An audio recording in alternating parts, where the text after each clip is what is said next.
One.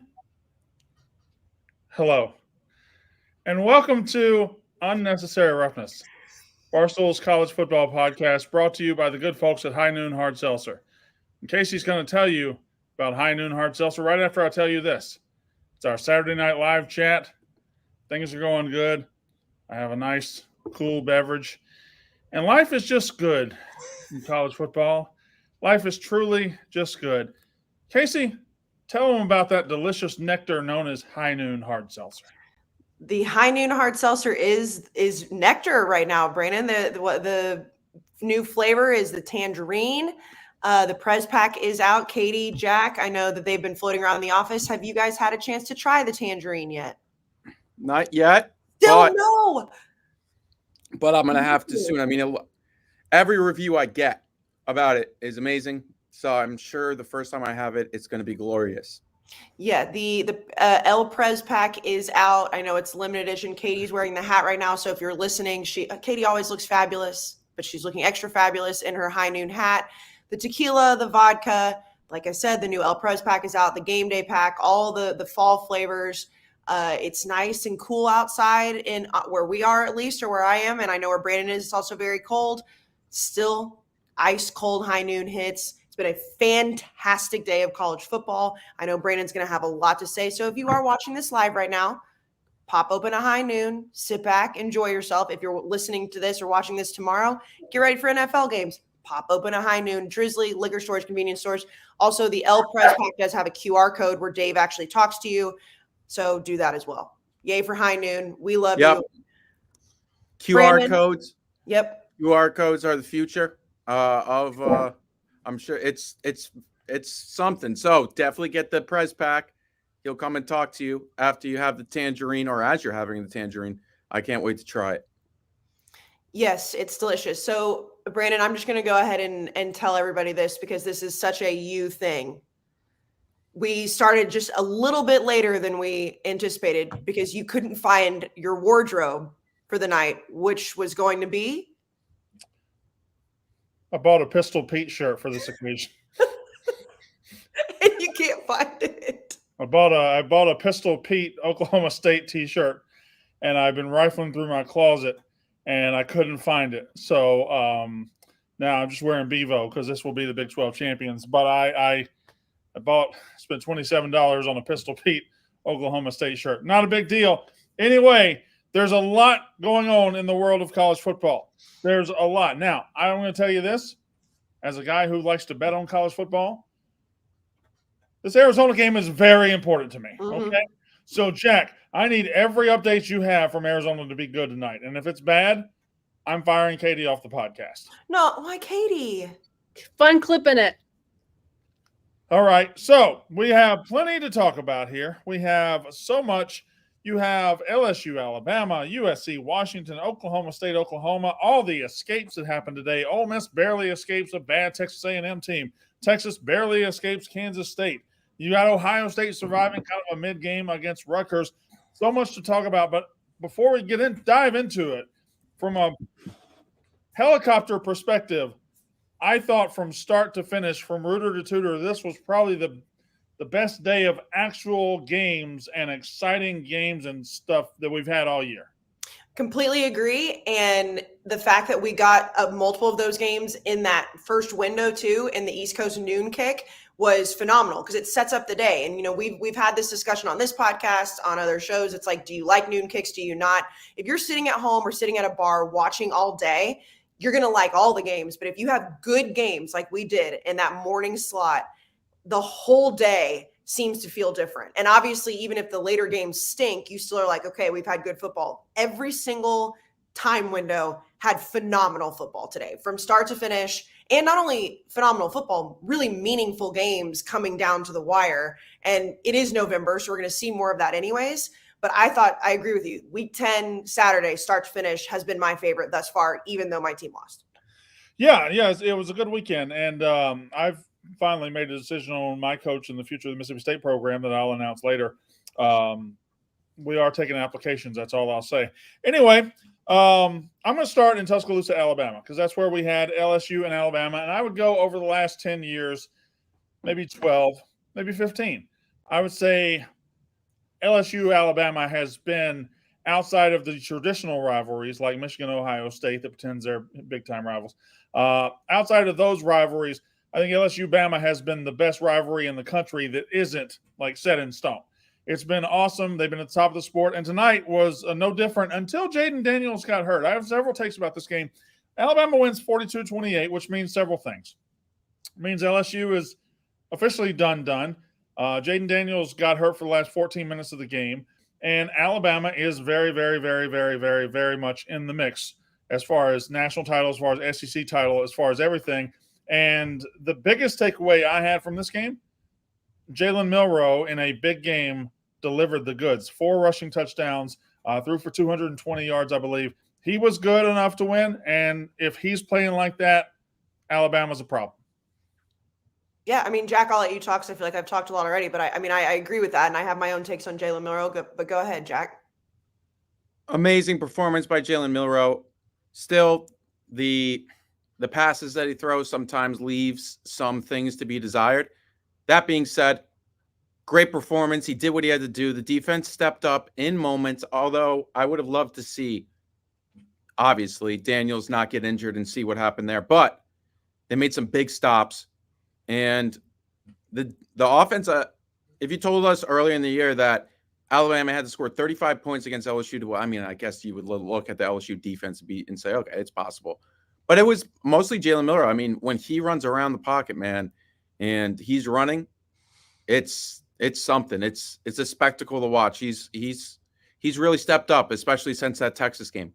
I want to give a shout out to a guy named Tommy Rees, who I think everybody kind of gave up on early when he was struggling to figure out the quarterback situation and figure out the right recipe with Jaden Daniels, and he did.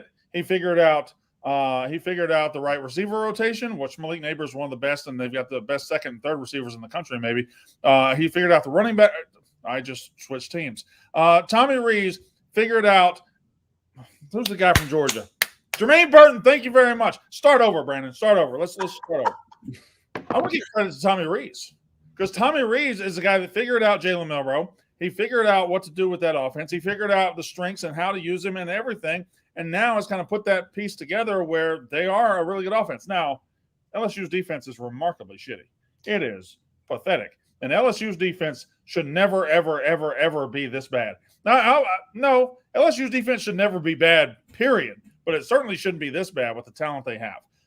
But I got one more take from this game, Casey. You haven't really said much about this game. Go ahead. Sound off on this game? No, I mean, I agree with what both of you have said, and this is obviously, an argument that we had when Alabama played Ole Miss, which at the time I still stand by what I said, was that I did not think, I thought Jackson Dart was a better quarterback at the time than Jalen Milroe was. What he has done and what this team and offense has done is figure out how to evolve with him and his strengths. Because, Jack, you said it perfectly. There's still some things left to be desired. The intermediate pass game is not his strength. It doesn't have to be right now.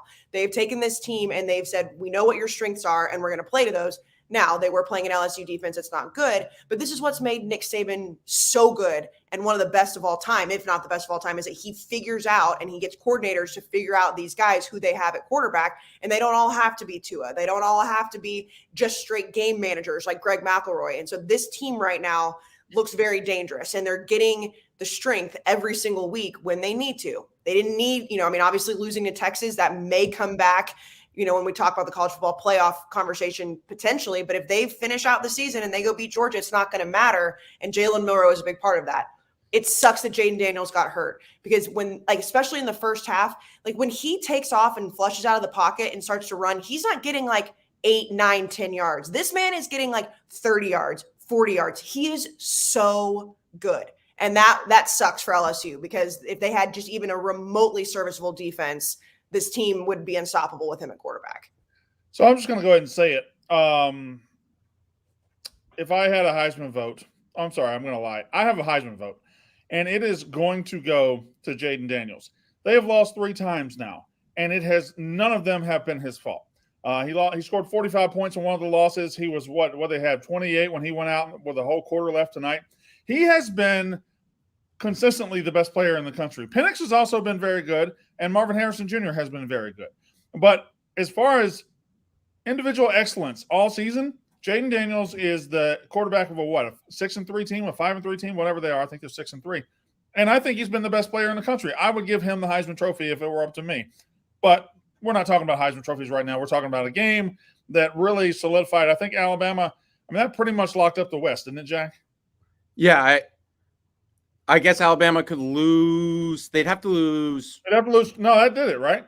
Yeah, because they'd have to lose twice. How many they got left? They got 3 games left. I guess 2 of them are SEC. I know they got Auburn left. Who else they got? They probably have a cupcake, and then I think they got Kentucky, Auburn, and a cupcake. So they would have to lose twice, and Ole Miss would have to win out. So that pretty much solidified it. Yeah, and I also think Nick Saban, and you already brought up Tommy Rees. Nick Saban deserves some credit for going back to Jalen Milroe when it felt like no one. And even when we were talking about it, Casey, I don't think you were wrong at the time discussing Jackson Dart and Jalen Milroe, because Jalen Milroe has gotten so much better. His progression, even since the Ole Miss game, has been massive. And that, I think, really comes from belief within the program. They talk about the players really believing in him, and it's clear he's a very likable program type guy. And that's huge in these moments, I think, because these guys, when you believe in a guy, it kind of radiates. And Jalen Milroe deserves so much credit. I know you can't give there really isn't a comeback player of the year for college football, but for an in-season comeback, Jalen Milroe deserves almost all the credit. Yeah, no, I not, obviously that take now would be incorrect, but this is why you give takes throughout the season, right? Like at the time, what we had seen from Jalen Milroe, but now, obviously that point is completely moot. It doesn't matter.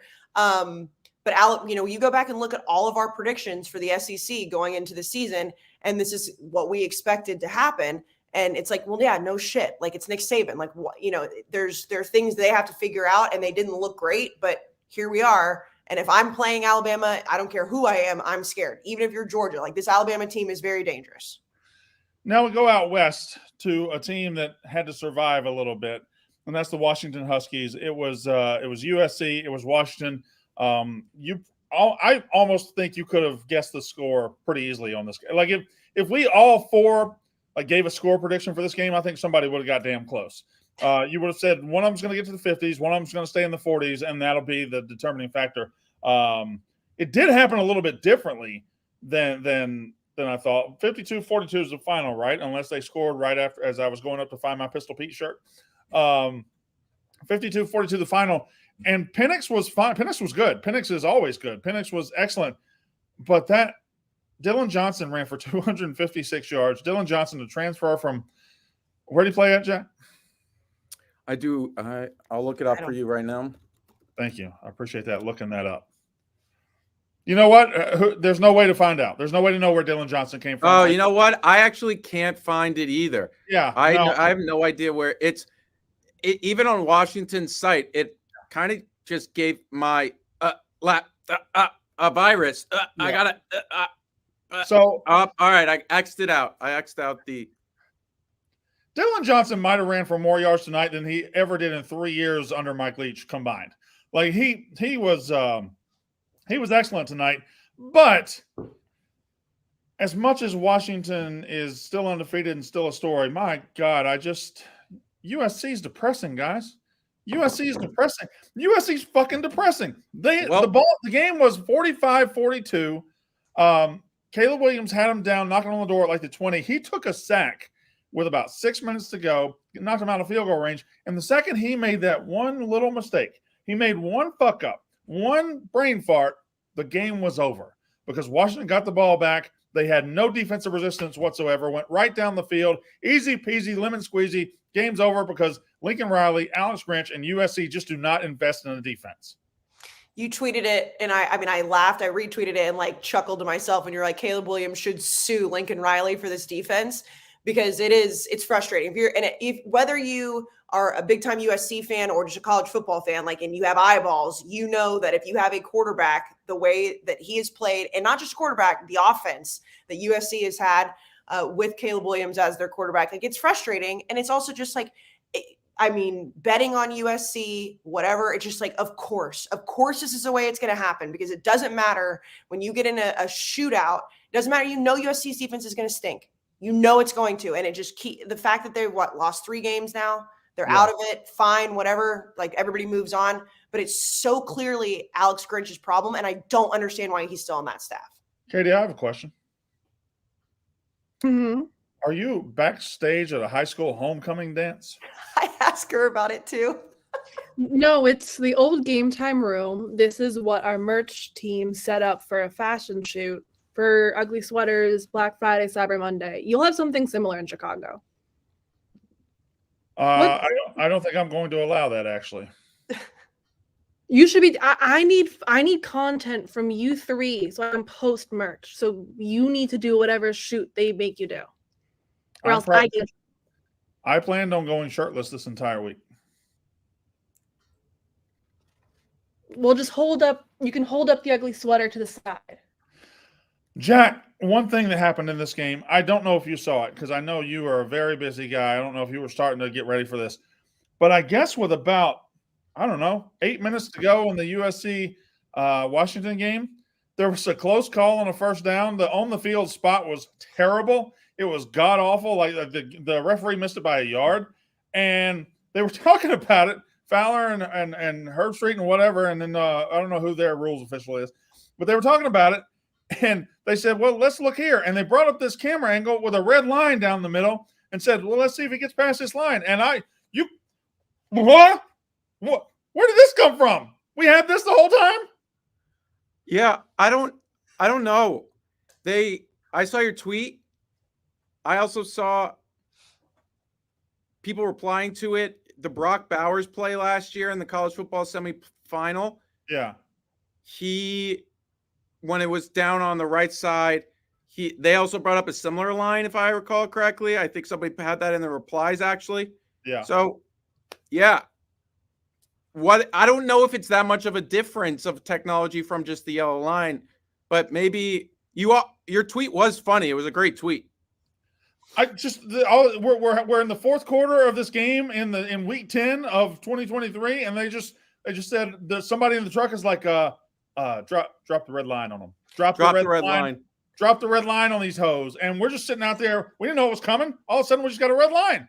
Yes, and also if the red line has just been able to be utilized at any point, wouldn't networks just want to be the ones to use it? Think about if Barstool had the capability to drop a red line like that. We'd be dropping it as soon as that thing was created, as soon as that technology was there. And it's like they've just been sitting on it. They've just been like, I don't know. I don't know if this is the moment to unveil something that everybody in the country wants. Brandon, just because I don't want Katie to get fired, Arizona's playing great, man. Their defense is just dominant. It's 7-0 still, and UCLA, it's 4th and 3 for UCLA at their own 27. So I assume they're going to punt. All right. They're just they're really playing well. I just wanted to give you an update. Let's go score. We need to go score. We need to go score. We need to go score. That's what these are the only two teams. Maybe I guess Oregon plays some, but UCLA plays great defense, and Arizona plays decent defense. Oregon also plays some defense. Okay, that's USC Washington. All right, here we go. Before I get to our third game, and I don't know, I haven't decided what game that is yet. The look on your face is just so creepy. Everybody, y'all call and wake up Grandma. About to get crazy up in here. It's about to get buck wild up here in the unnecessary roughness. But before we do that, I got to tell you about my friends at Shady Rays. 'Tis the season of giving, boys and girls. Christmas is upon us, the holiday season, and you can get the perfect gift for a special someone, or maybe even an unspecial someone. Maybe just someone you're trying to impress. Maybe a neighbor. Maybe a girl that you saw at the Starbucks last week, and maybe you saw her again this morning. And maybe you, maybe you, I don't know, whatever. You saw her at the gym. I don't know. You probably shouldn't get that girl glasses though, because that's too forward. But maybe what you ought to do is ask her out to dinner one time. Ask her out to dinner, see what she likes, and then after that, maybe she meets the parents. Maybe you buy her some Shady Rays, because that is the #1 gift this year. Our friends at Shady Rays, I lost the plot on this one. Shady Rays have you covered. You tried. With premium polarized shades and quick swap snow goggles that won't break the bank. And you know what you need snow goggles for? Skiing. Snow skiing. No skiing. Thank you, Jack. By the way, somebody put that on Twitter, and it was overwhelming in my favor. Shady No. Rays is an independent sunglass company that offers an unrivaled product that's just as good as any of those expensive pairs we've ever worn. Durable frames, world-class optics, and world-class optics for all outdoor adventures. I said that part twice, didn't I? Casey, tremendous shades. You tried hard. You know what? It's okay. It's the Saturday night / Sunday morning live. Shady Rays is great. Why are you laughing? Somebody in the chat says Katie looks like Wilson from Home Improvement. With her face right there behind the ad. Oh yeah. The clip of the snow skiing versus skiing snowboarding thing was really funny because it was so clearly people who lived in the South versus people who don't live in the South, because everybody from the South was like, well, yeah, of course it's snow skiing. Everybody else was like, well, no, which just made it perfect because it's like Katie's face was just so very clearly like she's from the East Coast, whatever. Beside the point, whether you ski, you water ski, you snow ski, you snowboard, whatever, Shady Rays has a product for you. And Brandon, you said whether it's for a special or unspecial somebody, why not for yourself? Go get some Shady Rays for yourself. Nothing wrong with that. All right. For our listeners, Shady Rays is giving a very merry deal for the season. Go to shadyrays.com. Use code ROUGHNESS for 50% off 2 or more pairs of polarized sunglasses. Try for yourself the shades rated 5 stars by over 250,000 people. Once again, shadyrays.com. Code ROUGHNESS, 50% off 2 or more shades. All right. The final Bedlam happened today. The final scheduled Bedlam, should say it like that. The final scheduled Bedlam took place today in Stillwater, Oklahoma. And I got to be honest, last week when Oklahoma lost to Kansas, it was so delicious, I didn't want to eat for a week. I did, but I didn't want to. And now I went back for seconds. I'm just a big, fat pig of a man that went back for seconds. Oh, my God. Oh, the Oklahoma losing buffet is absolutely firing off hot-ass dishes, and my fat ass in my belly. Look at that belly, huh? Look at that fat-ass belly. Look at that belly. I'm getting so full on Oklahoma's losses, I'm going to die of a heart attack because Oklahoma's losing so many games. Look at me. Man titties right there. Bang, bang, bang, bang. All because of the buffet of deliciousness of Oklahoma losing football games. I can't get enough of it. I honestly, I thought OU was going to win this game. I have no emotions tied to it other than the fact that I know that if OU lost, which they did, we would get this version of Brandon. And that makes me very happy because the dancing on the grave of the OU fans that you get to do not 1 week, but 2 weeks in a row. And I know Katie posted it on socials today that, you said this a couple weeks ago that they could lose both games. And I remember being like, there's no chance they're going to lose both of these games. Not necessarily because I thought Oklahoma was that good, but it was just like Kansas and Oklahoma State, like they've looked fine. They're not going to do it. Watching first of all, we got to talk about, they got to save Bedlam. Bedlam's awesome. Watching OU lose made me happy because I knew you were going to get to do this. And that's how good of a podcast partner I am, Brandon. I don't even care that I thought OU was going to win or that I thought they were going to cover the 5.5. I just cared because I wanted your happiness. Jack, would you mind telling her why I predicted that Oklahoma could lose to Kansas and Oklahoma State? Because Oklahoma is the fakest team, or not anymore. They were the fakest team in America. Now they are just who they are, which is good. Well, the funny part is that I now turn into the most realistic person in America. I always was when it comes to Oklahoma. Like, they're still ahead of where they were last year. This is still a step forward for them. This is still a positive step in year 2. Now, they kind of benefited from a very, very easy schedule, and they did get up for their Super Bowl. They got up for the biggest game of the year. But when they beat Texas, I really felt for about 15 minutes there, like I had some introspection. And I was like, all right, Brandon, how are we going to attack this? Because they just beat Texas, and you like Texas a lot. Do you think they're real? Are they real? Let me think if they're real or not. Are they real? And then we woke up the next morning, and Oklahoma started doing these non-Oklahoma things. Like, you're a blue blood program, and you're posting 7.5-minute videos, and you're getting fake tattoos with horns down, and you're doing all these really crazy, wild celebrations that is kind of beneath you. And I was like, I think they think it's already over. They think the battle's already over. And that's when they struggled against UCF. That's when they lose to Kansas. And that's when they lose to Oklahoma State today.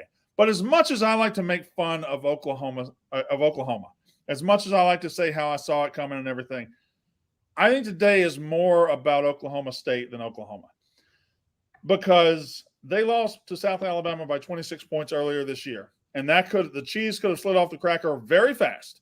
And we even had conversations where I said on this show, maybe Mike Gundy and Oklahoma State, it's time for a split. Maybe they've grown apart. Maybe it's not working. Well, enter Ollie Gordon, enter Alan Bowman, enter a new offensive philosophy. And they just turn everything around. And here they sit, 7-2, in control of their own destiny in the Big 12. And it has to be said, we'll get to Oklahoma in a minute, but Mike Gundy is one of the best coaches in the country, and this might be his best coaching job. Yeah, I think that all of us sat up here early in the season and said, what the hell's going on with Oklahoma State? What are they going to do with Mike Gundy? We, at one point, discussed, do they just say, okay, hey, we've got to move on. You've been here for a long time. The viral, I'm a man, I'm 40 was forever ago. We've got to take the next step. But then it was well, who's Oklahoma State going to go get?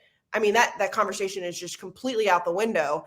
And for them to turn it around, especially in the year where they are sending OU and Texas to the SEC and saying, who's going to be the top dog of this conference? We see the 4 new teams in the Big 12. Who's going to take that step up and be like, we are the top of the Big 12 in 2024, 2025? And I didn't think it was going to be Oklahoma State. I was very clearly wrong, because they not only proved today that they're a good team, they also got to send their, quote, big brother out the door with a loss. That is an unbelievable storyline for them. This might have hit the grand slam for fucking over your rival. This might have hit the grand slam for most satisfying victory over your rival. Let's break this down, okay? Let's break this down. They got to beat Oklahoma and knock them out of the playoff contention. That's number one. They got to absolutely end their playoff dreams today. They got to basically probably end their Big 12 championship dreams, because now Oklahoma State jumps them in the line. They got to basically send them packing out of the conference. Fuck you, you're gone, sayonara, see you later. And that's 3 huge things they got to do today. And number 4, they kind of got to do it in a fashion with that weird botched pass interference late that gets maximum whining out of the Oklahoma fan base. So not only did it beat them, you also get to see them melt down because of that pass interference. And they don't really worry about the interceptions thrown by Dylan Gabriel or the fumbles he had. They just want to talk about that one call. That's a quad. That's the 4. That's a grand slam. I'll call it something in a minute. I'll figure it out. But there's 4 of them, and they nailed it. It has to feel unbelievable. And the fact that they played We're Never Getting Back Together by Taylor Swift at the end of it. And I know, Brandon, you don't want to hear about Taylor Swift, but that's an ultimate petty move. That's finger on the pulse. We know what's going on. Anytime that, you have these in-state rivalries, especially when the other team thinks they have a bigger rival with somebody else, which Oklahoma and Texas are bigger rivals for most people, I would think. Oklahoma State obviously wants to beat Oklahoma first and foremost. They got to do that. And the kicker, like you said, it was that Oklahoma, they're national title contenders in their head. Uh-oh. Touchdown. No, it's good. 14-0 Arizona. Oh, I need this one bad. Did you see my bonus parlay today? My money line parlay was, I believe it was Oklahoma State, Houston, and Arizona at plus 1,300. So Daddy needs it real bad. Now, on Oklahoma, this does pretty much end their hopes this year. What becomes of this season? They let's say they go 9-3 or they go 10-2. Originally, coming into the year, Jack, if I give them 10-2 on a silver platter, they take it and they love it. But after beating Texas, it has to be a colossal disappointment, right? 100%. This has been, you're right, it's such a weird feeling. They'll rebound, because even after last year, they were delusional enough to believe, which kind of came to fruition this year, so we'll give them credit. They'll bounce back in their cocky ways and say, we improved. It was never this year. It was always next year, even though they told us that it was going to be more than what this year was after the Texas win. But where they sit now is, I would say, pretty good. You feel better about your coach. I know they were lying to us. They did not feel good about him coming into the year. Yeah. You have to feel better. You still have some questions, but you feel good, I think. If I'm an Oklahoma fan, I'm feeling good. There's a tough taste in my mouth right now, but I'm feeling pretty good. And I'm embarrassed too because I blew my load too quick, but you live and you learn. There's obviously like the hope that you get if you're a fan of any team and you're told how much you suck, how much your coach sucks, and then you go out and you play a game like they played against Texas and you win, and the hope just skyrockets, right? You go from thinking, okay, we need improvement from last year and just to put a better team and product out on the field, to thinking we are the best we can possibly be. And I don't blame OU fans for thinking that. I don't blame people for thinking that about OU. Now, Brandon, obviously, you were right. But it's an improvement, like where they were last year and how bad it looked. And, everybody talking about, is Brent Venables the guy? Like, what are they going to do? Was he a bad hire? And then, of course, there is the aspect of OU fans paying attention to what's going on out west. This is a good season for them. And in reality, Oklahoma State fans should feel phenomenal for what happened. OU is still going to the SEC. OU is still going to get the SEC money. OU is still going to play the Alabamas and the LSUs and the Georgias. And I'm not saying that they're going to immediately have success, but they are going to the better conference. Oklahoma State. They're going to catch these SEC ass whippings too. I agree with you, but I know that people are going to roll their eyes at this, but this is an apt comparison. When A&M lost to Texas the last year in the Big 12, and it was horrendous, and it was, the field goal, the whole thing, and everybody was like, see, haha, that's, A&M always loses to Texas, that's fine. But in my head, it was like, yeah, it sucks that you lose the last matchup against Texas in the same conference, but we're still going to the better conference. We're still going to get the better money. We're still going to play the better teams. And yeah, that sucks. But in reality, like, OU fans are going to look back in a few years and be like, well, we're still in the SEC. Now, are they going to have success? I don't know. Oklahoma State fans should absolutely be celebrating this to the highest degree, though, because they just kicked Big Brother out the door on the ass. All right. And lastly, on that game, Ollie Gordon continues to be a warrior. He wasn't like explosive today like he has been. He had like 33 carries or something for 137 yards, I believe. Like he was good. And for the most part, I thought Oklahoma did a pretty good job on him. I don't think Oklahoma lost that game because they couldn't control Ollie Gordon. I think they lost that game because, frankly, I just don't think Dylan Gabriel's good enough to be the quarterback of a top-line contender. Like, he just made too many little mistakes, too many, the fumble where he's not looking, and I guess that could have been on the center. The interceptions, like, I just don't think Dylan Gabriel is the guy that's going to win you a Big 12 conference title. Anyway, I do think Ollie Gordon was he was a problem for OU. Yeah, but not to the level he was for these other teams. Like, again, like 33 carries for 137 yards. The yards is a lot, but they did a decent job on him. I thought and there were multiple fourth downs they stopped him where Van Gundy not Van Gundy, whatever his name is. I'm tired. Who's his name? What's his name? Mike Gundy. Thank you very much. Van Gundy is in the NBA. There's two Van Gundys. There are two Van Gundys. Probably more than two in the world. But the ones you were thinking about, there are two. Yep. All right. So one more game, and then we'll get to just the rapid fire.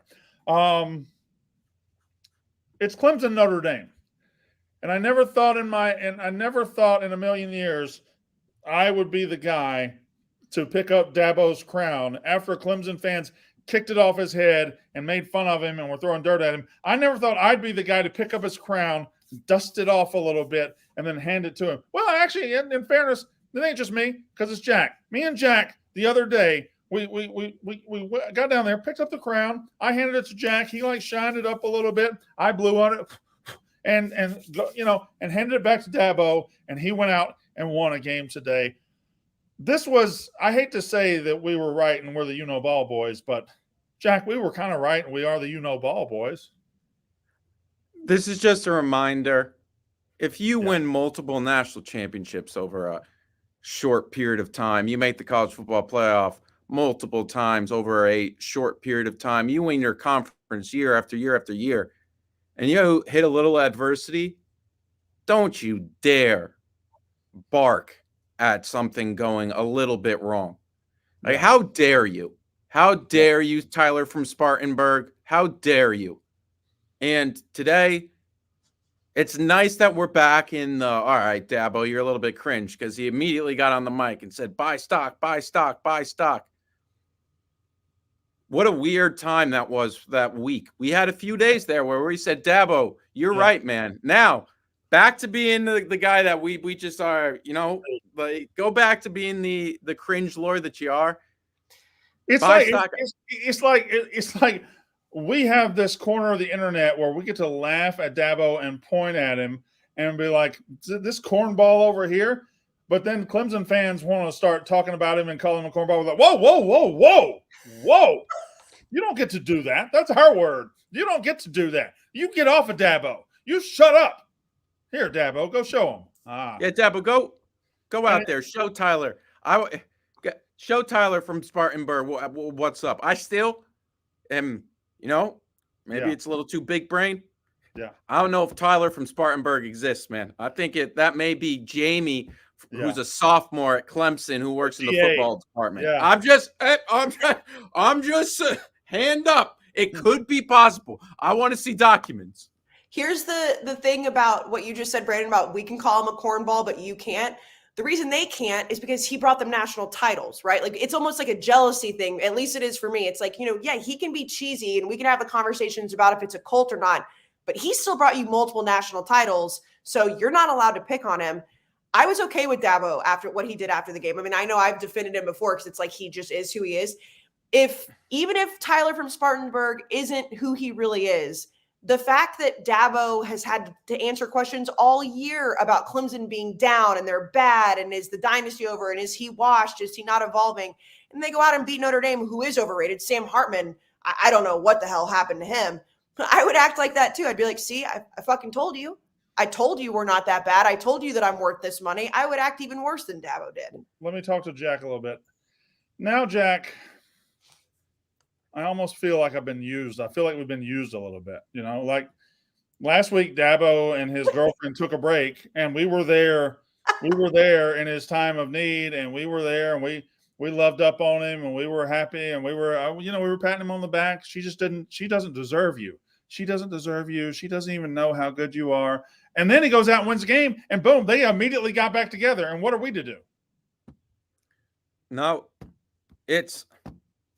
we're just whores. We're just whores. That's all we are. We got used. We got used. It's sometimes it happens. Here's the thing. We keep going. It's kind of a blip on the radar for us. Yeah. There's another ball YKB boys situation that needs our attention in the next few days. We could get really bogged down in this, that, the other. Mm-hmm. See ya, Dabo. Don't call me. You're right. Nah, see ya. And we're the guardians. We have something. The guardians of the football galaxy, Jack. Say that? We're the guardians of the football galaxy, me and you. Yeah, there's something coming. We don't know what, but dadgummit, we'll be ready. Dadgummit, yes. I think that you need to stay on alert with Dabo, though. I think that you do. I don't think that you can completely abandon this ship. The bat signal might come out, because if they lose again, the same people are going to be calling in. It's going to be happening. What is Jack doing? Hand up.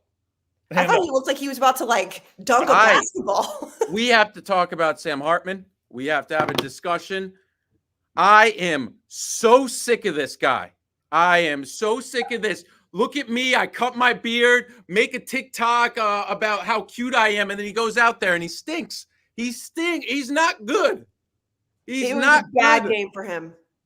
I don't think he's 35 years old. What are you doing out there, dude?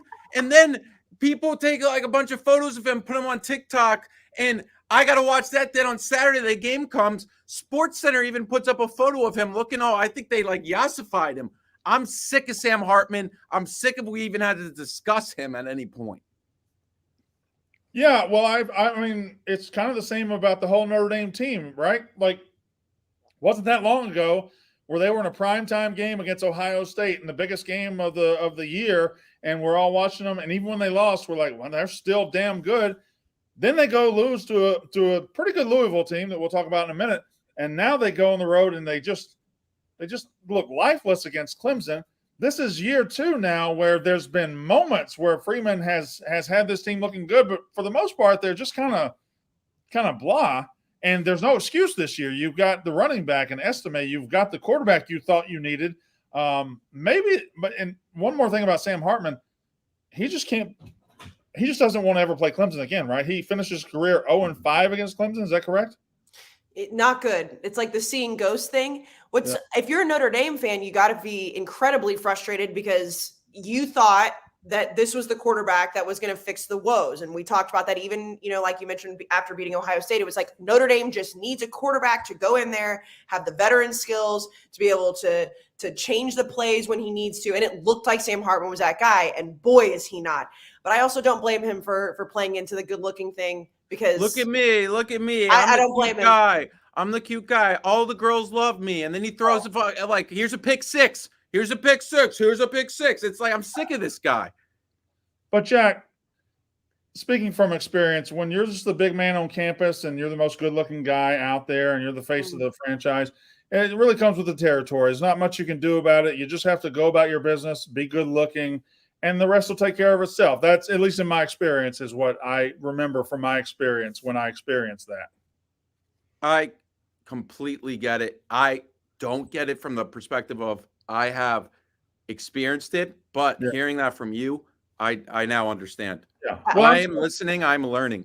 I'm all I can do about my experience that I experienced is I guess I just have to share my experience so that you know the experience I had of being a good-looking guy. I have good-looking guys. I'm listening. I'm learning. Yeah. All right. Katie, I know Katie has a thought on Sam Hartman. More Notre Dame. So maybe he's not the quarterback, but if the problem for Notre Dame is not a quarterback, what is the problem that they need to fix to take the next step? Is it Marcus Freeman, NIL? What is it? I think they have some decent NIL because they're bringing in recruits. I think he just kind of keep going. Marcus Freeman seems it. I think the offensive coordinator probably needs an upgrade. You're right, though. If Sam Hartman can't make you that much better, who is gonna? And this was the first time with Sam Hartman. Like, again, I come from the ACC. I've been with Sam Hartman for the past few years. This was the first time I was like, okay, like I was wrong about him, but like if it's not, like, who are they going to go get? Like in the transfer portal, could we? Oh, like Malik Murphy. So here's the thing about Notre Dame. I think through 2 years now, or 1 season and 9 games, I certainly haven't seen anything to call Marcus Freeman the guy. I haven't seen anything that makes me think he's going to be there longer than 3 or 4 years. Like, again, every time he takes a step forward, he takes a step back. And Clemson was ripe for the picking, and they went down there, and Clemson's 4-4, and you go down there and you just look blah and dead, and it's just a bad look. Anyway, more teams to talk about. A lot of teams in this country. If I've learned anything about college football, a lot of teams. There's a lot of teams, and you know where there's a lot of teams also? Yes, I do, Jack, but I need you to Football GM app. That's right. Ultimate Football GM. Guys, gals, listening, all in between and beyond. I want you to think right now about what you would do if you were the head of a football team. Because I know you've thought about that before as a GM. What moves would you make? You do this, that, the other. And then also maybe you're a business savvy mind. You want to build a new stadium, increase ticket prices, do promotions, this, that, the other. You can do it all in a simulation at barstoolgm.com or type into the App Store Pro Football GM and become a GM today. That's right. Do that. I want you to do it. Then come back to me and tell me how smart you are and all the things that you have done for this organization. You can even, here's a little tip. There's some user downloads with the actual teams of an actual league that is kind of popular. So you could even do it with your, let's say you had a favorite team in that popular league that happens to play on a day that starts with S. And when you download the app, go in and use code Barstool in the game store for a 100% free boost to your franchise. Well, yeah, the only way I would do it, Jack, is if I could go and use code Barstool in the game store for 100% free boost to my franchise. That's what I would do if I went to barstoolgm.com.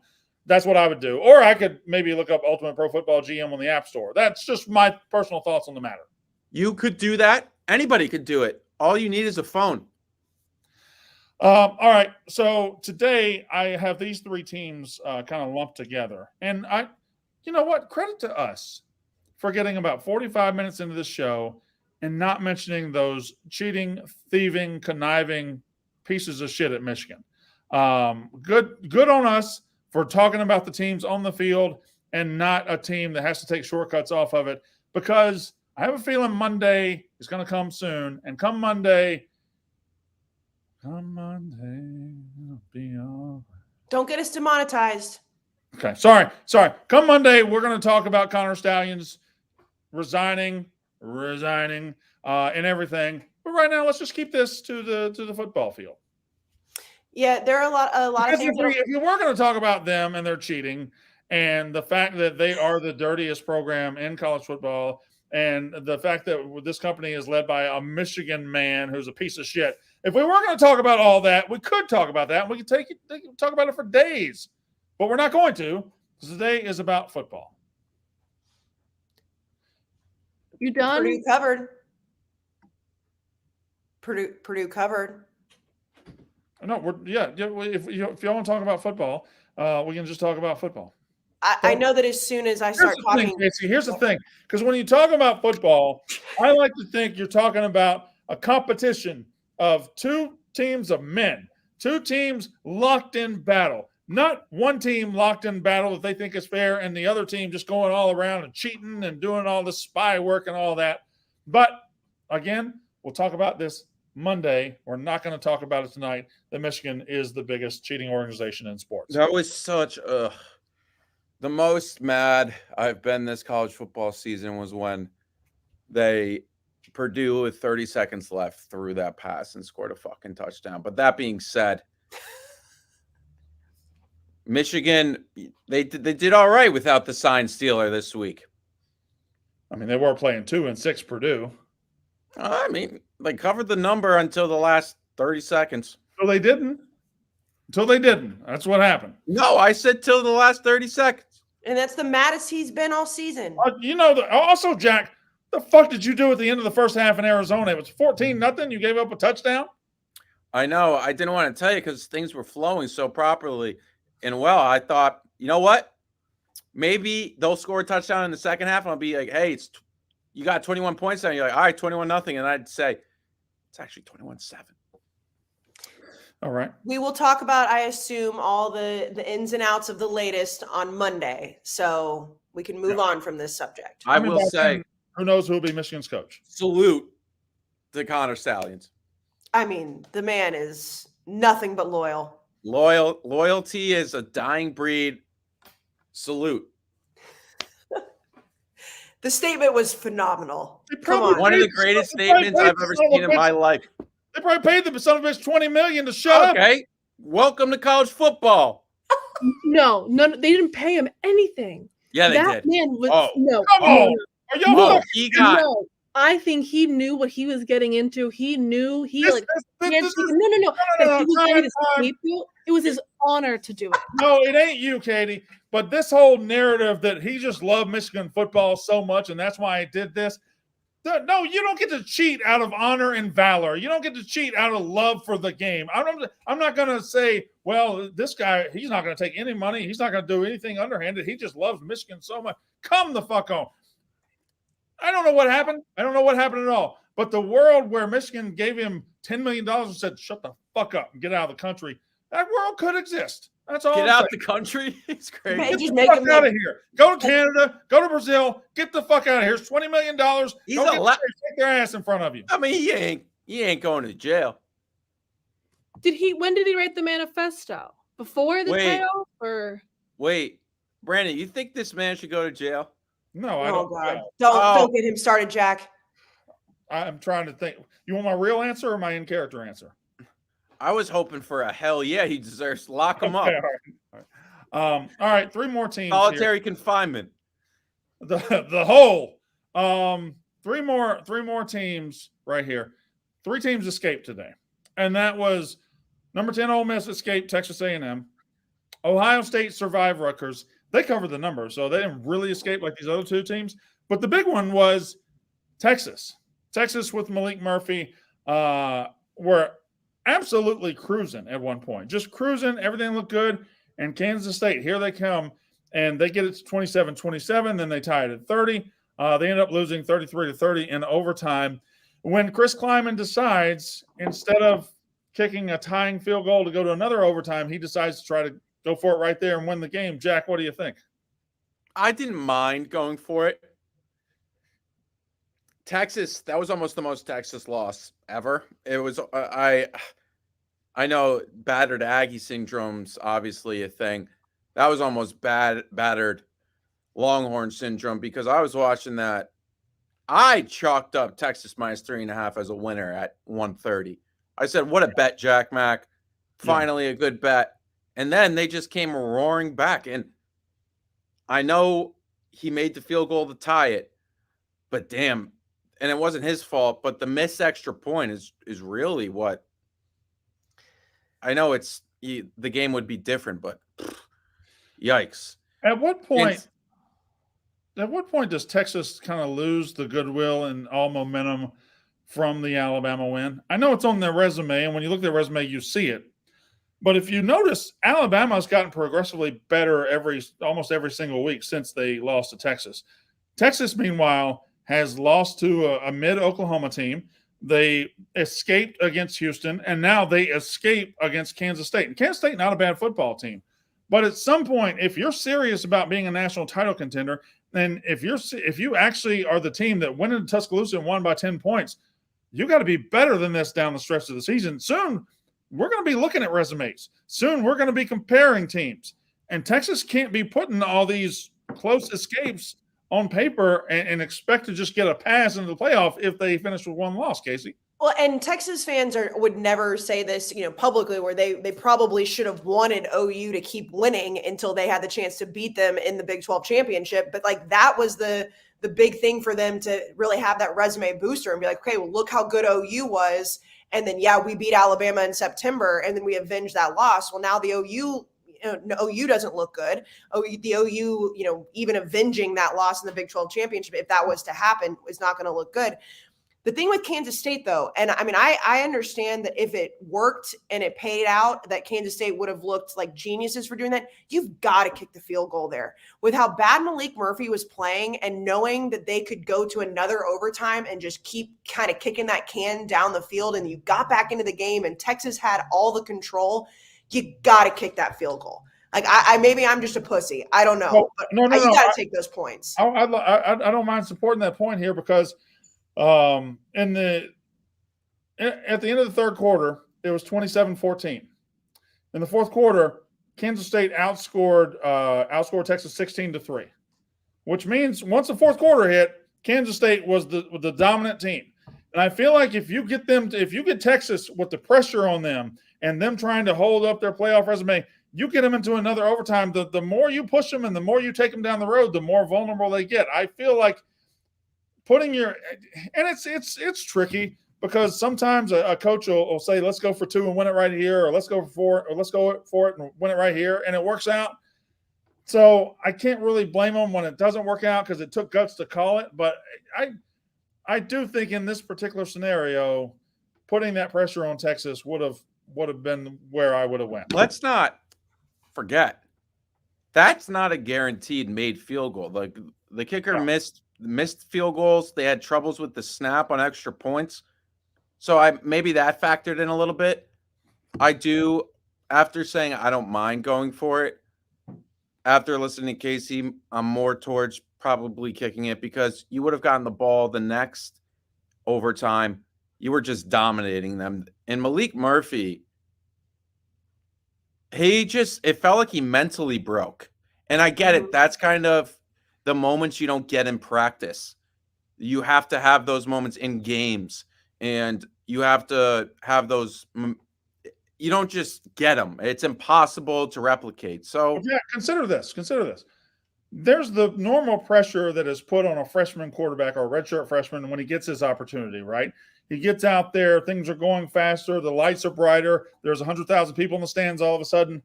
But for him in particular, he is being thrust into this position to protect a season that could be an all-time season. He's not put out there and say, hey, let's get some seasoning into this guy. He's not put out there to play the first 4 games against FCS teams. He is thrown right into the fire in the biggest games of the year with the most stakes on it. So I can understand where maybe he mentally does break. I can understand because he hasn't had seasoning. He hasn't had anything. It was just, all right, we're in game 8. We're in the top 10. If we lose, all of our dreams come crashing down and the whole program sucks. I don't mind. Good luck, Malik. No, sorry if I made it seem. Oh, you didn't. You didn't. I was No, I agree with what you're saying. Malik Murphy can be a phenomenal quarterback in the future. I was just saying more so these learning experiences, even though he's what, 2021, they're tough. You don't get them in practice. It's impossible. And he'll learn from this. And he's still, they got the ball and they were losing, right? Or it was 27-27. Well, yeah, Brandon, they were, it was tied, but he still let them down the field. Yeah. Not only is that pressure with all the things you just mentioned, then you also have the pressure of knowing who's behind you. Like he's got, any type of pressure that could be put on Malik Murphy, he has it because you have to potentially save a season when your starting quarterback gets hurt, all the things you just mentioned, and Arch Manning's behind you. And everybody's talking about, oh, well, where's Malik Murphy going to be playing next year? Because we know Arch is going to be starting for the University of Texas. I can't imagine being in that position because if you go out there and you have a hell of a season and outside of the fact that, if you win a national title, fine, you're safe. But let's just say you have a great season, you save the season, get them into the Big 12 championship, whatever. You still probably aren't going to be the starting quarterback next year. They're still probably going to start Arch Manning. So, I don't blame the man for having that mental pressure. Texas, though, has some weird things. We talk about barely escaping Houston. Let's not forget that, they won the game, so that's fine. But, the way that game was won and the spots that the calls, the refs made, there's just a lot of weird things going on. The Big 12 might have eaten itself today. No, I often don't like the term eating itself because I think the actual answer is the Big 12 might just fucking suck because Oklahoma State is now in position to play for their league championship, right? They lost by 26 points at home to South Alabama. Iowa State was in the mix going into today. I know they lost today. They lost to what? Who did they lose to? Ohio? They lost to a MAC team, didn't they? Yeah, Ohio. I think the Big 12, and I thought this last year when the Big 12 champion was Kansas State, they lost at home to Tulane. Tulane was a fine team, but the conference champion, Power 5 conference champ, shouldn't be losing to them at home. I think the Big 12 might just be really trash. And the one outlier there is the fact that Texas went on the road into the toughest place to win a game in the country probably and beat Alabama by 10 points. So but it's a weird year in college football. All right, we move on. Katie has something to say. We're not going to move on.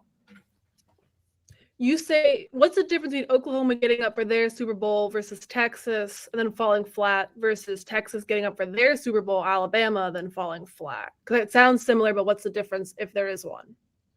Well, Texas has fallen flat. Hasn't really included a loss to a mediocre team yet. I don't think. They lost the big time rivalry game against Oklahoma where that could have gone either way, but they've survived these games, whereas Oklahoma has had some close calls, but then they lost to Kansas and they lost to Oklahoma State today. I don't know. Also, it's a far cry to me from being good enough to go win in Tuscaloosa and then just winning the Red River Shootout that you play every year. That's a huge, huge, huge difference in quality of win, in my opinion. Anyway, that's a good question. And also, the way that OU lost last year, losing 49-0 to come in to that game and to be able to say, okay, that was a fluke. That's fine. With the 4 teams getting in and not having the expanded playoffs yet, it'll be very interesting to see. I do think that if Texas wins out, they're probably going to get a playoff spot, I would assume. but it's a whole lot weaker now that Oklahoma does not look good. Yeah, no, I would have originally said they'd be at the front of the line for one-loss teams, but we'll have to revisit it then, because if, like, say spot number 4 came between one loss Texas and one loss Oregon, who avenges their loss to Washington, boy, that's going to be an interesting conversation. All right, we move on. I'm just going to do the goods I wrote down. I wrote down a bunch of goods. This is a rare game where I had both teams on the good list, okay? And I have Georgia surviving a test from a pretty good team, and I have Missouri looking the part of a good team. Like so many times over the last 3 or 4 years, Arkansas a couple of years ago, Tennessee last year, Kentucky this year, these teams, these upstart teams in the SEC will start 5-0 or 6-0 or 7-1, and they'll go into Athens. They'll get beat 37-0, 38-3, stuff like that. Missouri came to play because Missouri's a good football team. They lost, but I thought they put up a fight and looked like a team who could go 10-2 or 9. Well, I think they're going 10-2. They look like a team who could go 10-2. So shout out to them, and shout out to Georgia for. I do think Missouri is good. I think that was a good, solid win for Georgia. Brandon, where's the bus situation? Because we did say going into this week that you were not getting off the bus. You were just kind of taking a break because you thought Georgia would win. But I don't know if you thought it would be that close. Did you? No, I did bet Georgia to win that over 15.5. But, and this is not even a joke. I'm not saying this in character. I'm not saying this at all. It is pretty shocking how right I've been on Missouri every single week.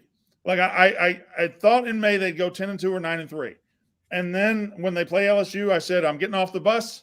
When they play Georgia, I said, I'm getting off the bus. Now, obviously, those are two really good teams. It's not exactly brain surgery. But I think they went out and they acquitted themselves well. And going down the stretch, they're going to finish 10-2, and they're going to be right there. I think they're a very good football team. They are. Arkansas and Florida. Arkansas 39, Florida 36. Arkansas comes in 2-6. They are garbage all year. They beat Florida. Does this say more about Jack? Does this say more about kudos to Arkansas for fighting through it and getting off the deck, or for Florida for just being a shit football team? What do you even say for both fan bases? What do you say as an Arkansas fan and Sam Pittman? What do you say as a Florida fan? You're just lost, I feel. You're in this weird, I don't even know what to think. What do you say about Billy Napier? It felt 2 weeks ago things were amazing. Now, ugh. I know what to say about Billy Napier. Tell me. He's trash. He is a bad football coach. They panic fired Dan Mullen after one bad season. Then they went out and hired a guy whose ceiling is maybe 80% of Dan Mullen. Like, at no point in Billy Napier's career did he ever show the ability to be as good a coach as Dan Mullen. Florida fired him, and now they hired Billy Napier, a Sun Belt guy, and he can't do it. He's not good enough. And I know he has a very highly rated recruiting class right now. But, boy, going to be a lot of interesting conversation in those recruits' living rooms over the next month and a half as they realize they're about to give 4 years to one of the worst coaches in the country. We got really excited. He beat Tennessee. That's a good win. That's a very good win that he had earlier this year. Then they get to 5-2 by beating South Carolina, who's trash. Since then, they've lost to Georgia. Arkansas today. They got beat by Kentucky earlier this year. They were non-competitive against Utah. I think that is Florida, make no mistake, is a top 10 job in this country when everything is right. They are a top 10 job, and they've given their job to a top 50 coach, and I have no idea why. He is just not good. And while I'm here, credit to fat-ass Sam Pittman for getting up off the mat. That probably took hours. So credit to him for getting up and going out there and winning a game, because even in the game, they were up 14-0. Florida came back. They could have laid down and quit. Arkansas really doesn't have much to play for. They could have quit, and they didn't. So credit to him. He's still getting his ass fired, but credit to him. Credit to him. And you know that there are plenty of Arkansas fans out there that were probably like torn in between, playing tug of war in their brain, because they're like, damn it, I want to win a game. Beating Florida, great. But boy, if this helps Sam Pittman save his job at all, bad. I don't think it did, But there has to be that thought in your head, just like, damn it, this guy had to win. This is the guy that had to beat Florida. Really? Yeah. Here, I'm gonna shout out a team we probably don't shout out very much. I wish we had somebody in the company that played for this team or something. Army beat Air Force today. That was a gigantic upset. It was Air Force is. I thought they were going to go undefeated. They were number 25 in the country coming in today, and Army just boat raced them 23-3. That was a pretty shocking result that might have wrecked one of my parlays. Not a big deal, Army or Air Force, but you fucked me. You fucked me real good. But did you respect the troops? I did respect the troops, but all I did was I added Air Force money line, which was like minus 600, thinking, okay, well that'll be easy, and then I'll get creative over here. Nope, really stupid, really dumb guy. I wonder how Captain Cons is feeling right now. Who? What's his code word? Captain Cons. Yes, the Connor Stallions of the dozen. I'm sorry, but that was funny, and I don't give a fuck if you laugh or not, because in my mind, I laughed hysterically. You said it with a straight face, but in your mind, you were dying laughing. Sometimes I give jokes for y'all. Sometimes I give jokes for me, and in my mind, the studio audience is howling with laughter. The laugh track is going crazy right Crazy! now. It won't stop. It will not stop. Louisville is 8-1. Louisville beats the shit out of Virginia Tech, who, Jack, had a path to winning the ACC somehow. But Louisville now 8-1, and not only 8-1, I thought at the beginning of the year they were going to have a great record because their schedule was bad, but they're like solidly beating these teams. Like they're an actual good team, I think. Louisville definitely is, when we recap the season, they're a winner of the season. They also may have a chance to really make some noise in the college football playoff discussion if Florida State takes care of business every weekend, but it seems like they'll be playing Florida State at 11-1 and 12-0 versus 11-1 in the ACC championship. There may be some discussions to be had if they win that game. I'm not saying there would need to be some things that would happen for them to get back in the college football playoff, but at least shake up everything. Indeed. Bo Nix, 386. What? He's good. Yeah. Bo Nix, 386 yards, 4 touchdowns. They destroy Cal. It was a little iffy at first, but they shook off the cobwebs. You know, when you're playing those shitty teams after playing good teams, I can understand it's hard to get going. But Bo Nix, 386 yards, 4 touchdowns, and I don't think any Heisman top 5 can be laid out without Bo Nix's name in it. I laid out a top 3 earlier that didn't have him in it, but I certainly think he would probably be 4. I think he's definitely in the top 5, and also just to know what potentially is coming for the Pac-12. I mean, I still think, Washington got a win today. Fine. We've already talked about them beating USC. But I think Oregon's the best team. I think Oregon's going to end up being the Pac-12 champion, and he's going to have the moments that he's going to need to have that statement. I mean, everybody wanted to make fun of it. I was on a Bo Nix fan when he was at Auburn. It was easy not to be. Then they've got, the billboards in New York City saying Bodacious, Bo Nix, and it was kind of an easy punchline for a lot of people. He's playing his ass off. He's really good at Oregon, and I know he's been there forever. He's been there for like 17 years or in college for 17 years, but like, he is not somebody that we can make fun of ever again, in my opinion. We can all make fun of everybody. He may be 24, but he's talking about not. his play, Brandon. He's not this amazing looking guy, so no one talks about him. And he's actually good at football. So low key, Jack just hates Sam Hartman for being good looking. No, look at me. I'm Sam Hartman. Oh my God! Stop throwing pick sixes, dude. Here's what it is. Jack is, let's face it, Jack's a star on TikTok, which means Jack's on TikTok a lot, which means he sees Sam Hartman TikToks a lot, and he's tired of them, correct? And if I looked like Sam Hartman, oh my God, I would be like 10 million I would just say, I mean, not nothing against anybody here. I don't know if I'm here on a Saturday night. I'm in like the clubs you've never heard of on Saturday night. Can I do one pushback? Like, he doesn't make TikToks. The only TikToks he makes are like ad deals. Same with Instagram. Like, he doesn't do like wiggle dicking. So like, I feel like, yes, I'm probably biased. I feel like he doesn't like flaunt his looks as much as like other people on the internet do. Yeah, but look at me, like I'm Sam Hartman. Like I I just don't shaved see- my wait a beard. minute, wait a minute. I don't see him doing that. Maybe he didn't do it, but remember like 4 weeks ago when he shaved his beard and he just had the mustache and Notre Dame took this like, remember the picture they used? Like it was like airbrushed or something. The lighting was perfect. And Go look at what he was like posing like. He's getting people talk about him, like the girls freak out, like the girls had a shirt. Like, yes, that makes it annoying. I don't think Sam Hartman himself is doing it. He knows how hot he is. Well, yes, but I'm like, he's not like wiggle dicking on the internet, like doing like. I'm saying wiggle dick. Stop. That's how it sums it up. Like his social media posts are advertisement. Like, yes, I'm sure he knows, but I don't think he's actively flaunting it. There's a crowd around him. It's doing it 100%. 100%. All right. My last two goods. Kansas is 7-2 and in the mix in the Big 12. It's not a fluke anymore. This is just a good football team. And lastly, ahead of their showdown with Michigan, Penn State, who had looked lifeless for a couple of weeks, who looked really trash a couple of weeks. They were bad against Indiana last week. Actually, is Indiana – I'll talk about that in a minute. But anyway, Penn State 51, Maryland 15. They finally look like they got some juice on offense. All right. Maryland. Yeah. Maryland. What did I say?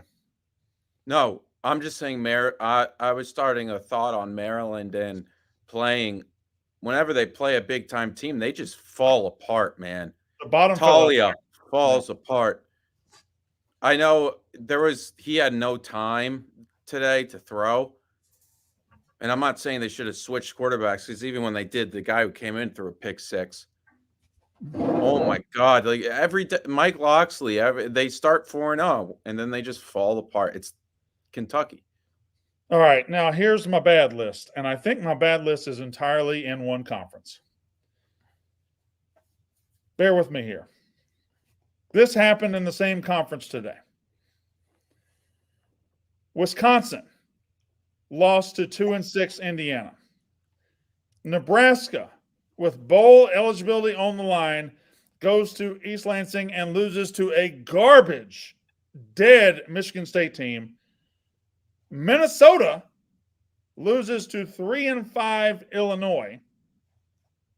And Iowa and Northwestern sully Wrigley Field with the Big Ten West brand of garbage-ass offense. And this all happened today in the Big Ten West. Wisconsin lost to Indiana, Nebraska lost to Michigan State, Minnesota lost to Illinois, and Iowa and Northwestern actually played a game that should not have been televised. Gross. Like there's so much focus on Ohio State, Michigan, and Penn State and all that. Jesus Christ, the rest of that league is garbage. The Big Ten West is awful. It is a dumpster fire. It's the punchlines and everything, that's fine. But like in reality, it is bad football. Who is going to go to Indianapolis to be the slaughtered goat for Ohio State or Michigan? Who? Or Penn State. I'm going to say I think it's going to be Ohio State or Michigan. Who's going to come out of the West? I'm going to add Penn State because next week Michigan has to go without their cheaters to Happy Valley, and I don't think it's going to be that easy for them. Okay, well that's fine. But you think Ohio State's going to win the Big Ten East, right? Ohio State, Michigan, or Penn State, yeah. Well, regardless, who's going to be the trash ass team that has to go to Indy to play one of those three teams? Yeah, it's going to be ugly. Going to be nasty. They should just get rid of that game. Just say fuck it. Just don't even worry about it. Say psych. Make them play Rutgers. Like they're a tough team. It's just like Rutgers is probably as good as anybody that's going to come out of the Big Ten West. No, they absolutely are, right? Like Rutgers, yeah, no, I'm serious about that. I'm not even being facetious. Yeah. I need you to get Arizona in the end zone. I need it to happen right now, or at Oh, least can we? field. I wouldn't put them in the bad, but like speaking of Rutgers, and I know Ohio State covered the number and it was fine. What's going on with Kyle McCord? No. I would put Ohio State in the bad. They needed a pick six and the reason they covered is because Rutgers went for it on fourth down in their own territory late in the game.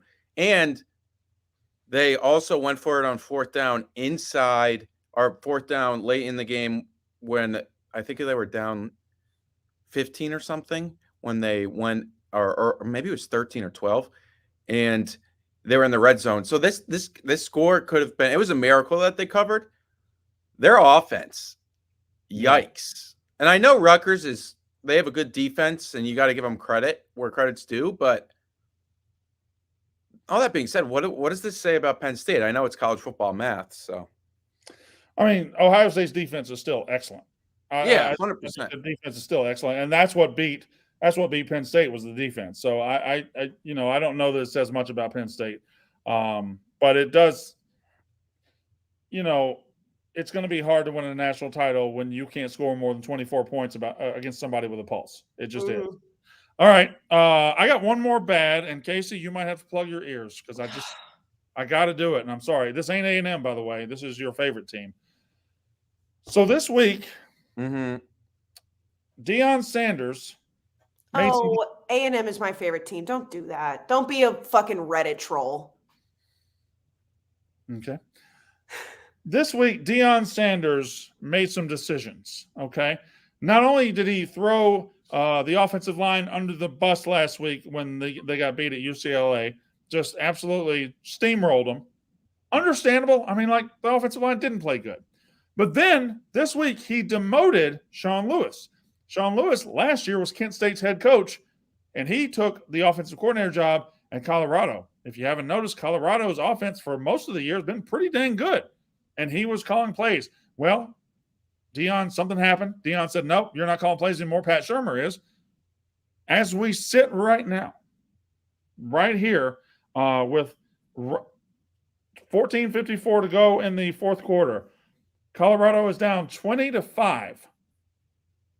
Shedeur Sanders is 15 of 25 with 66 yards passing. Colorado has run the ball 14 times for 13 yards. Not good. By the way, Oregon State is also, it's 3rd and goal. So they're about to put some more points on the board. Currently, Oregon State has 21 first downs. Colorado has 7. Colorado is 1 for 10 on third downs. They have 12 rushing yards. They have 78 total yards. They're getting outgained 348 to 78. I'm just saying, I know it's Deion Sanders, and I know he dominated most of the early part of the season, but that decision certainly looks questionable. Yeah, it's an odd decision, and I'm sure there are gonna be people like, oh, you're falling off. You're falling off. You're not going to defend him. Like, what happened to being on the bandwagon? Whatever. Like, we don't need to talk about Colorado for a long time. It was a questionable decision. I still think Colorado is going to be fine. I think he needs to get all of his guys in. They're going to have to figure out not just the recruiting side of it. They're going to have to figure out, exactly how to get the talent on the field to play these teams. It's going to be interesting when they go back to the Big 12. But yeah, I mean, obviously, the look of it is not good, but I think they're going to be fine. And what he's done at Colorado, regardless if you like him or not, we're still talking about him. We have no business talking about Colorado at 12:45 a.m. and here we are. All right. One more thing, and then we will talk about who won the weekend, who lost the weekend, and shit list.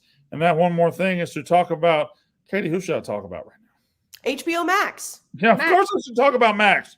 Oh my God. Max, the best, one of the best streaming services out there. Get in the game with the Bleacher Report Sports add-on on Max. You can stream select live games from the postseason of Major League Baseball.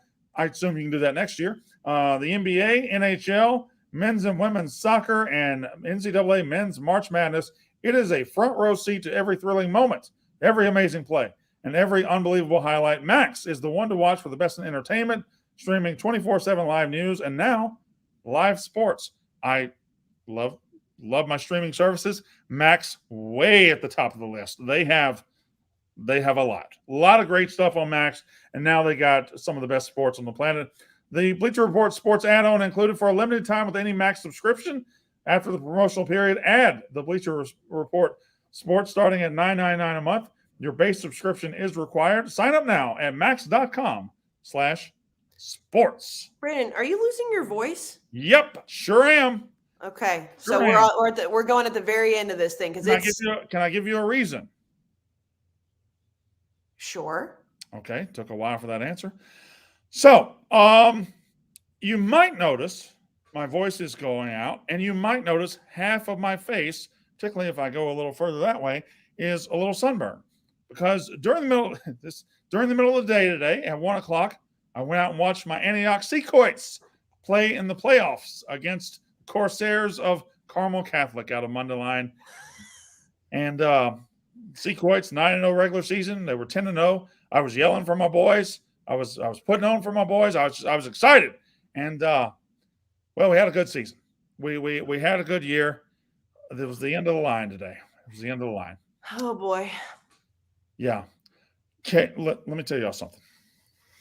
Shout out to that fucking college team that is Carmel Catholic. Our boys were out there 5'11", 205 on the front. They had 6'8", 330, 6'5", 360, 6'7". These motherfuckers were trees. Anyway, they beat us. It's The fine. fact that you not only, I mean, the Sun thing, fine. Like we all know, it's like a battle, Brandon Walker versus the Sun. But the fact that Imagine we had to postpone the podcast tonight because he went to a high school football Yes. game because he was in the. That would that would have been it. Cancel the pod. it would have, yeah. The fact that you're losing your voice because of that is truly astonishing. Guys, I love ball. We're proud of you. Sorry, I love ball. I'm just love happy the ball. Sun didn't kick your ass tonight. Well, it was 53 degrees, and the sun was a little bit in the western sky. I was facing east, so it helped. I knew what I was doing, and I also had the press box I could go to. They kind of set me up a TV so I could watch college football games. I had a good setup. Wait, wait. A press box? Where? At the fucking high school football game. And they set you up with a TV so you could watch college football. I had a little setup. That's all I can tell you. I don't Bro, know. were you by yourself in this little room? I fear I've said too much. Anyway. This is like when he watched the dust. You're gonna start stealing signs for this school. What's your Seacoy? You're a Seacoy for life, dude. What do you want me to do? I'm a Seacoy. How's All right. West Point doing? Playoffs start next week. We should get to the state championship game. We've been there 7 years in a row. We did lose a district game this year for the first year in 7 years. So Clarksdale's going to be tough, but we should get to the state championship game, and then we'll deal with it. Last couple of years, we were in 5 out of 7 classes. This year, we were in 5 out of 6 classes. This year, there's 7 classes, and we should win 5A out of. Did you really care? Because that was a long. You know what? You are one of one, sir. No, I heard there is nobody there's like Brandon 7 Walker. classes this year. There's usually 6. You're 5. Clarksdale's going to be tough. Clarksdale's going to be tough. We lost to Starkville, but they're a 7A team. We lost to Louisville. They're 4A, but they're really good, probably the best team in the state. And we lost to Clarksdale. We shouldn't have lost to Clarksdale, but it's a tough place to play. It's 3 hours away. I remember when people were chirping you about Starkville early in the year, but you said, no big deal. They're 7A. They're 7A, dude. They're 7A. They're one of the biggest schools in the fucking state. You're 2A, right? No, we're 5A, but we're little West Point. We're doing our best. Anyway, it doesn't matter. Here we go. We didn't lose any viewers during that. Oh. Probably they're all from West Point. Good lists. Who won the week? Why don't you relax? Casey Smith. The catch. Let's He go. has a train to catch, Brandon. Who won the week? The answer would be the Oklahoma State football team. Mike Gundy. Everybody. I need you to know they're the Cowboys. No, I know that they're the Cowboys. I was going to go the fan base, but then I decided to say, I know the Pokes, by the way. They're the Pokes. Yes, the Oklahoma State Cowboys. But I didn't know if I wanted to go just fans, but I think I'm going to go the team as a whole, the program as a whole. We talked about it earlier with the game. To be able to send out your rival and all you hear about is, big brother, little brother. You go out after hearing all about how Oklahoma has not just the Big 12 championship on the line, but potentially playing in the playoffs and the national title. You go out, you beat them, the last Bedlam on the schedule. I truly, and I understand there's a lot of pride at play. I understand there's a lot of egos at play. We've seen this happen a lot with different rivals. Bedlam needs to be saved. And I know from a national standpoint, it's not OU Texas. It's not, the big Red River shootout, but like that game has so much hatred in it, has a great history in it. And a lot of times OU has won. I think that this is one of those games that I hope Oklahoma State and OU in the future can put aside and get back to playing, because even just watching it all day today, the game was great, but Oklahoma State's riding high as they should be. Good for them. Good for Mike Gundy. Good for the fan base. Jack Mack, who won the week? Mine was Mike Gundy. Oklahoma State admin too. Probably looking at Oklahoma mad. Ruined their national championship hopes. Congratulations, Pokes. I was wrong about you, and you guys gave us a great moment today. And shout out to the students who threw the goalpost in the lake or wherever they did. I want to say though, approved field storming. That's a Jack Mack stamp of approval. 1000%. Katie Stats, who won the weekend? Same as everyone else. I think how you summed it up with those 4 points, it was Gundy looked bad earlier. You sent your rival out, Bedlam, SEC. It's just like, that's just how you win football. And then the field storming and throwing the field. It was just, that was college football for like Stillwater, Oklahoma. Why we love this sport, everything in this game. They won the week for me. Brandon Walker, who won the week? I'll flip it a little bit. I'm going to say the person that won this week, not just the weekend, was my friend Jack McGuire. Oh. I feel like Jack McGuire won this weekend because let me tell you what my friend Jack Mack does. Jack Mack, who has built an incredible following on TikTok and other social media places and everywhere, really. He's built this incredible following, and he's done so by really keeping his nose to the ground and sniffing out stories in college football. Sometimes it's Scoop City, sometimes it's this, sometimes it's paying attention to the Clemson Wives Club and stuff like that. But occasionally a story comes along that just delights my friend Jack Mack to no end, that he just gets his hands dirty and gets in there. And this Connor Stallion story, the shots of him at Central Michigan on the sidelines, then Michigan believing they had a smoking gun with Ryan Day's brother, and then Connor Stallion's resigning. This has been the greatest story that's happened to my friend Jack McGuire, probably in the history of the podcast. And for that reason, I think he won the week. Is that off base or not, Jack? No, thank you very much. I really appreciate it. And also, it is, we'll talk about it more on Monday. It's so, you're right. This is just peak. I was on Friday night sitting there thinking, this is just so funny. I know there's serious ramifications and whatnot, but all of it, from his statement that we talked about earlier to the smoking gun that Michigan thinks they to everything. And it's been a lot of fun. And who knows where this is going to end. Yeah, it's been amazing. All right, Casey, who lost the week? I think the obvious answer would be Oklahoma. You've already talked about the Big Ten West, like watching Will Compton try to get run over on the street because of the way Nebraska played today. But I think we talk about the playoff, and we can talk more about it on Monday and really kind of break it down. But I think that the Big 12 lost the week, and I understand that Texas is still there, and I get that. But when you look at the one-loss teams that could potentially be in the mix to make the playoff, and you look at Oregon, you look at Washington, you look at what's going to happen in the ACC, what happened in the Big 12 today did take a hit for the conference, because like you said, Brandon, they might not be eating themselves. They might just be a bad conference. And Texas does have the win over Alabama, but the committee is going to be able to say, okay, look how good Alabama looks. And Alabama is another candidate for winning the weekend because of the way they played LSU. But the Big 12 looks a lot weaker now. And, we can dance all over Oklahoma. I know you're going to continue to dance on their grave, as you should. But in reality, Texas needed Oklahoma to win this weekend and not lose to Kansas first and foremost, but to continue to have that strength to really make a case for making the playoff as a one-loss team. And I'm not saying it's completely done, but Texas is going to need a lot more to happen now if they win out, I think, to make the playoffs. So I'm going to say the Big 12. Jack, who lost the weekend?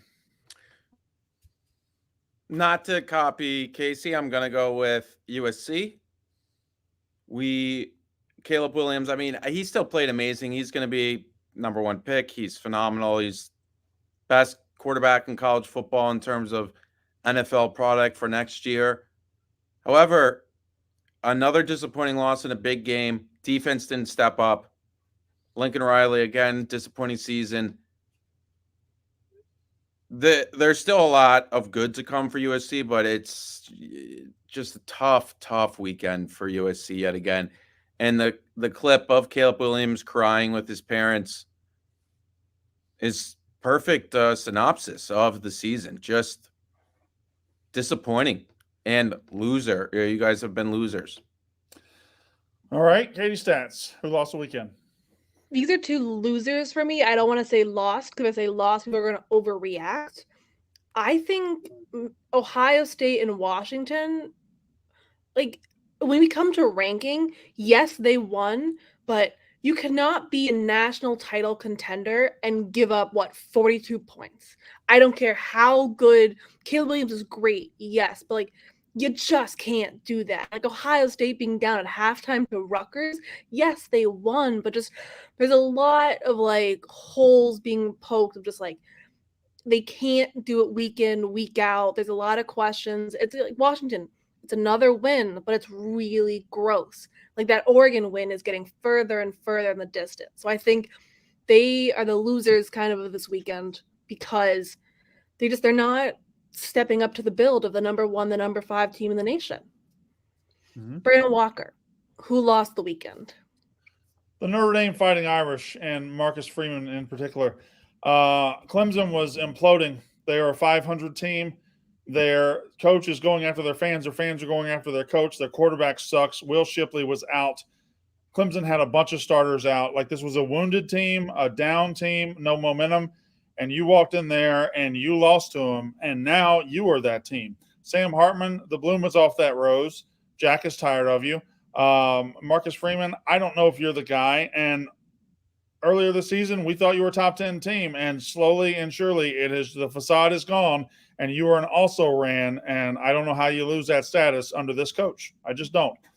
Now, we will do our shit list. Casey, you do your shit list first. I mean, I know that people are going to say, well, no shit, you're going to talk about this, but I'm going to do it until the man gets fired. Jimbo Fisher's got to go. Like, the game today, and I know we were texting in the group text and talking about how, obviously, Brandon, you wanted A&M to win because you hate Ole Miss. And I said, well, yeah, I want A&M to win. They're my team. And just the way that game was lost, I understand that missed a field goal, but that fucking timeout that he called that just sent the internet in a spiral. And it's not completely his fault, but those kids played their asses off. Max Johnson made some bad plays. There's no doubt. But it's just like Kevin Sumlin has a better record now than Jimbo Fisher did throughout the same amount of games. And they sent him packing as fast as they could.